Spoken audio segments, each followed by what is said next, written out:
Ohio Congressman Bill Johnson has recently introduced a piece of bipartisan legislation that focuses on holding the Chinese Communist Party accountable for their unfair trade practices. He also weighed in on holding the CCP accountable for a host of other crimes the regime is guilty of. Congressman Bill Johnson, thank you so much for joining us on the Capitol Report. Good to be here, Steve. Thanks. Now, Congressman, you recently introduced a bill, a bipartisan bill.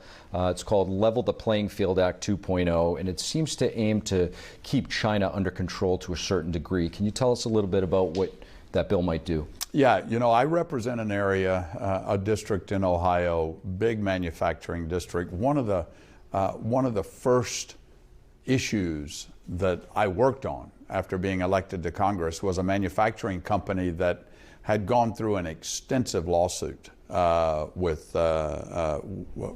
the World Trade Organization, spent millions of dollars because China was dumping product. In this case, it was flexible magnets into America at a cost that this small company in Marietta, Ohio, could not even buy the raw materials for.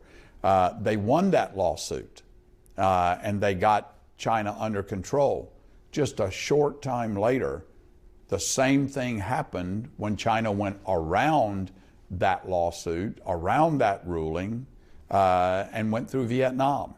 And the same product started flooding into the United States, undercutting that little small company, and they were right back at fighting that again. So this legislation that I introduced with Representative Sewell from Alabama is designed to hold countries like China, predominantly China, accountable to international trade rules, to stop them from dumping counterfeit products, flooding the market with steel, for example, and then when confronted with it, going through their proxy countries and having to start that process all over again.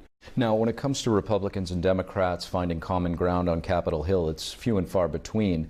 But as you can see with your bill here, it's bipartisan. Do you think the issue of China, the threat that the Chinese Communist Party does pose to the United States on all of the levels that you just spoke of, is a way to unite both parties? Yeah, I think China put themselves in the center of the bullseye. With COVID-19. You've heard the questions, many questions. I have those questions. Where did the virus come from? Did it originate in a Wuhan laboratory? Did it come from a wet market? Where did it come from?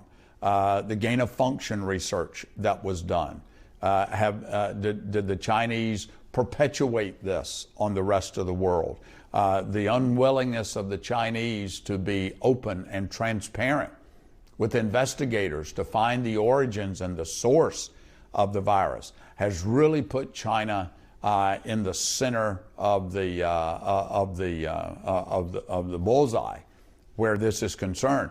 And then in dealing with the pandemic, all of the supply chain issues, the absolute awakening moment from the American people, on behalf of the American people, that China owns much of our supply chain, from the pharmaceuticals, from the critical minerals that we need to manufacture many of the products that we need in our daily lives. So absolutely, I believe the issue of China, the trade imbalance, the provocative actions of the Chinese government is certainly something that will unite Republicans and Democrats. Now, I just want to get your thoughts on the recently announced diplomatic boycott announced by the Biden administration, as well as the UK and a few other countries, major countries, have also jumped on. Do you think that a lot of people are saying that it's a good step, some think it's not enough? What's your take?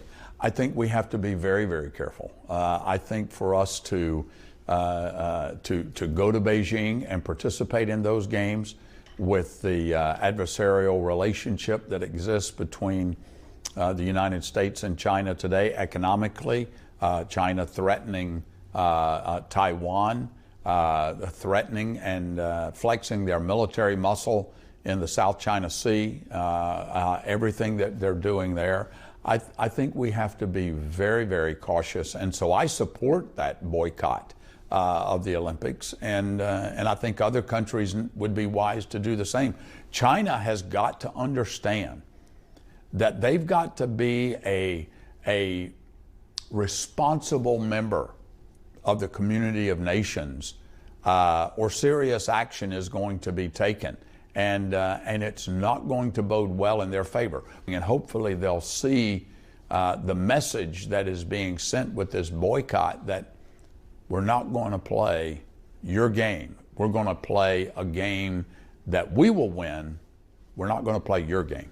Congressman Bill Johnson, thank you. Thank you.